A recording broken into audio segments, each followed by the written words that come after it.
முதல்ல ரவுடியா இருந்து பிறகு அரசியல்வாதியா மாறி இயேசுவே மெய்யான தேவன் என்று உணர்ந்து இப்போ இயேசுவுக்காக வாழ்ந்து கொண்டிருக்கிற பாலி என்கின்ற மிஸ்டர் குலபாலு.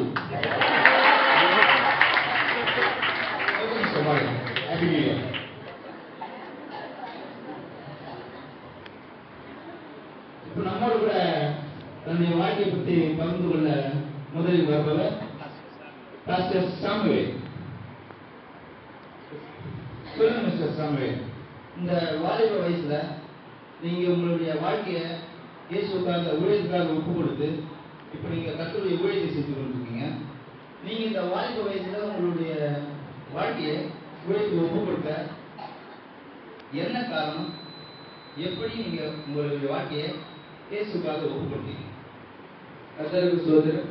என்னை இங்கே பேச வைத்த தேவனுக்கும் எஃப்எஸ்சி டிவிகளுக்கும் என்னுடைய நன்றியை தெரிவித்துக் கொள்கிறேன். பார்த்தீங்கன்னா நான் ஒரு எளிமையான குடும்பத்தை பிறந்தவன். சின்ன வயசுலேயே அப்பா இருந்துட்டாரு. அம்மா தான் வந்து என்னை கஷ்டப்பட்டு படிக்க வச்சாங்க. நான் ஸ்கூலில் படிச்சுக்கும் போது சர்ச்சுக்கெலாம் வந்து சண்டை கிளாஸு. ஆனால் என்னோடய வாலிப வயசு வரும்போது நான் வந்து உலக பிரகாரமாக போயிட்டேன். அப்போ வந்து சர்ச்சுக்கெலாம் வராமல் பசங்க படிச்சு சுத்த ஆரம்பிச்சிட்டேன். அந்த மாதிரி இருக்கும்போது ஒரு நாள் நான் தூங்கிட்டு இருக்கிற நேரத்தில் திடீர்னு எனக்கு ஒரு சத்தம் கேட்டுச்சு. உனக்காக நான் மறித்தேனே, எனக்காக நீ என்ன செய்தாய்?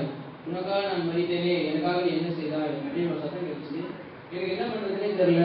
நான் ரொம்ப குழம்பி போயிட்டேன். இந்த மாதிரி நீங்க கேட்டீங்க? அந்த மாதிரி ஒரு சத்தம் அப்போ தான் ஃபர்ஸ்ட் டைம் நான் கேட்டேன். அதுக்கப்புறமேட்டு இந்த குழப்பத்தை நான் ஆலோசனை கேட்கறதுக்காக நான் என்னோட பாஸ்டர் கிட்ட போனேன். இந்த மாதிரி நான் பாஸ்டர் கிட்ட சொன்னேன், எனக்கு என்ன சத்தம் கேட்டுச்சு.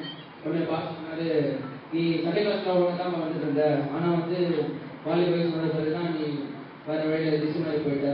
ஆனால் இருந்தாலும் கர்த்தர் உங்களை கூப்பிட்டு ஒரு தரிசனம் இருக்கு, உன்னை வந்து அவர் ஊழியத்துக்கு அழைக்கிறாரு அப்படின்னு சொன்னாரு.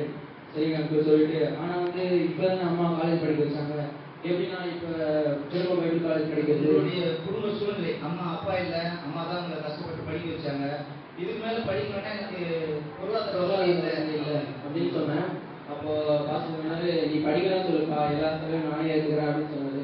அப்புறமேட்டு பாசு தான் என்னை படிக்க வச்சாரு. அவர் படிக்க வச்சனால தான் நான் இப்போ முன்னாடி ஒரு பாஸ்டாக உட்காந்துருக்கேன். நீ டிவி நிகழ்ச்சி மக்கள் பார்த்துட்டு நினைக்கிறேன். அப்படி பார்த்துட்டு இருந்தாலும் அவருக்கு என்னோட நன்றி தெரிவிச்சுக்கேன். Okay, thank you.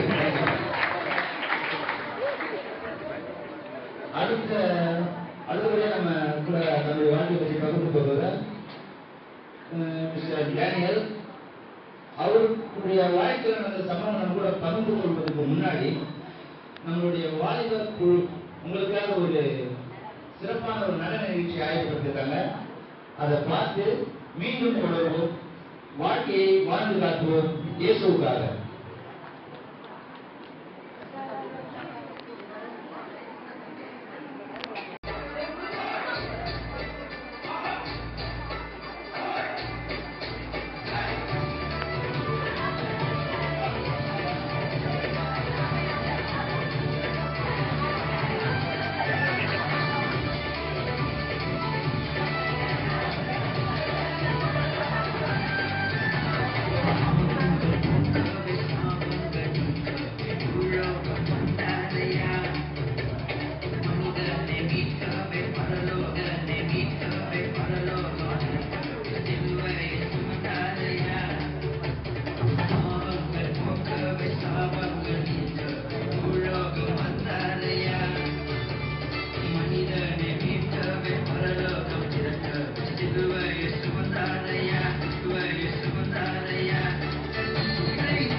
தன்னுடைய வாழ்க்கையை பற்றி பகிர்ந்து கொள்ள வருகிற மிஸ்டர் டேனியல். சொல்லுங்க மிஸ்டர் டேனியல், இந்த வாலிப வயசுல சாஃப்ட்வேர் துறையில நீங்க இப்போ ஒரு ஹை பொசிஷன்ல இருக்கீங்க. உங்களுக்கு கிட்டத்தட்ட ஒரு 40-50 பேர் வச்சு நீங்க ரீச் பண்றீங்க. நீங்க எந்த அளவுக்கு உயர்றதுக்கு யார் காரணம்? எங்களோட அனுபவங்களை உட்கார்ந்து சொன்னா நல்லா இருக்காது. அதனால ஏற்கனவே சொல்றாங்க. ஓகே, கர்த்தர் நல்லவர். தேவன் கிருபையா இந்த எஃப்ஐஜி ஊழியர்கள் மூலமாய் என்னுடைய அனுபவங்களை பகிர்ந்து கொள்ள கர்த்தர் கொடுத்த கிருபைக்கு நன்றி. வெள்ளம் இன்னைக்கு ஒரு சாஃப்ட்வேர் இன்ஜினியரா எனக்கு ஒரு 40 பேர் இருக்கலாம். ஆனால் அது இன்னைக்குள்ள நிலைமை தான். நான் இந்த அளவுக்கு வர்ற காரணம் யாருன்னா என்னுடைய பேரண்ட்ஸ் தான். ஏன்னா அவங்க எனக்காக ஊக்கமாக பண்ண ஜபமும் தியாகம் இருந்த வாழ்க்கை தான் பண்ணுறாங்க. எப்படி கேட்டீங்கன்னா ஒவ்வொரு நாளும் அதிகாலையில் எங்கள் அம்மா என் தலையில் கை வச்சு ஜோம் பண்ணுவாங்க. நான் திடீர்னு ராத்திரி தூக்கத்தில் இருந்துச்சு இப்போ கண்வெளிச்சு பார்க்கும்போது பார்த்தா எங்கள் அம்மா எங்களுக்காக பாரத்தோடு அழுது ஜோம் பண்ணிட்டு இருப்பாங்க.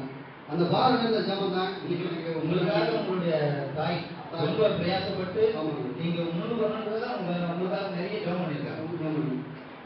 அதே போலதான் எங்க அப்பாவும் இது வரைக்கும் எங்க அப்பா அதிகாலை எங்களுக்காக மழைன்னு பார்க்காம பனின்னு பார்க்காம காலையிலேயே மார்க்கெட் போய் காய்கறி வாங்கி கடையில் ரொம்ப கஷ்டப்பட்டு வியாபாரம் பண்ணி எங்களை இந்த அளவுக்கு உழைத்திருக்காங்க. அவங்களோட அந்த தியாகம் இருந்த அந்த வாழ்க்கை அவங்களோட கடின உழைப்பு தான் என்னை இந்த அளவுக்கு உழைத்திருக்கு. அம்மாவுடைய ஜபம் அப்பாவோட கடின உழைப்பு அவங்களுடைய ஜபமும் உழைப்பு தான் அவங்களே இந்த அளவுக்கு உழைத்திருக்கு. இது எல்லாத்துக்கும் மேல கதன் என்னை வந்து ஆளுநரை காலத்தில் அதிகமாக ஈடுபடுத்தினாங்க.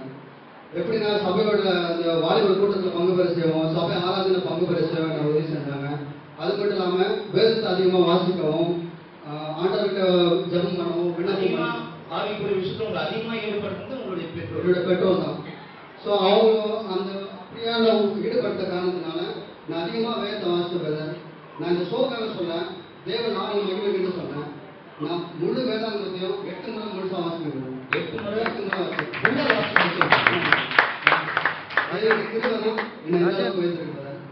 ஸோ இந்த நேரத்திலையும் நான் வந்து இந்த எஃப்ஐஜி உரைகள் மூலமா இந்த ஷோவை எங்கள் அம்மா அப்பா பார்த்துருப்பான்னு நினைக்கிறேன். ஸோ அவங்களுக்கு வந்து அம்மா அப்பா நீங்கள் இந்த நிகழ்ச்சியை பார்த்துருப்பீங்க. நீங்கள் எனக்காக பட்ட கஷ்டங்கள்லாம் ரொம்ப அதிகம். அதுக்கு நான் உங்களை இந்த நேரத்தில் நான் வந்து என்னோட தேங்க்ஸ் சொல்லிக்கிறேன். நீங்கள் இல்லைன்னா நான் இந்த இடத்துல இல்லை, உங்களால் தான் நான் வந்திருக்கேன். அதுவும் என்ன அதிகமாக ஆசிரியர்கள் ஈடுபடுத்தீங்க, அதுக்காக உங்களுக்கு நன்றி. எனக்கு இந்த வாழ்க்கை கொடுத்த எஃப்ஐஜி ஊழியத்துக்கு நன்றி. Okay sir, thank you thank you. அடுத்தபடியா நம்மளோட தன்னுடைய வாழ்க்கையை பற்றி பகிர்ந்து வருகிறார் பாலு என்கின்ற மிஸ்டர் குலபாலு.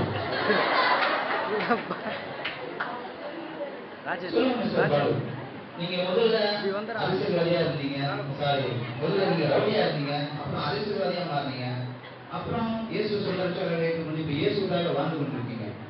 உங்க அனுபவத்தை சொல்லுங்க. அதுக்கு முன்னாடி உங்க அனுபவத்தை சொல்றதுக்கு முன்னாடி எனக்கு ஒரு சின்ன சந்தேகம் இருக்கு. நீங்க ரவுடியா இருக்கும்போது சரி, அரசியல்வாதியா இருக்கும்போது சரி, உங்க கூட கிட்டத்தட்ட ஒரு 10-15 வாலிபர்கள் எப்பவுமே உங்க கூடவே இருப்பாங்க. நான் பார்த்துருக்கேன், கேள்விப்பட்டிருக்கேன். அது எப்படி வாலிபர்கள் வந்து உங்க கூட நீங்க கவர் பண்றீங்க?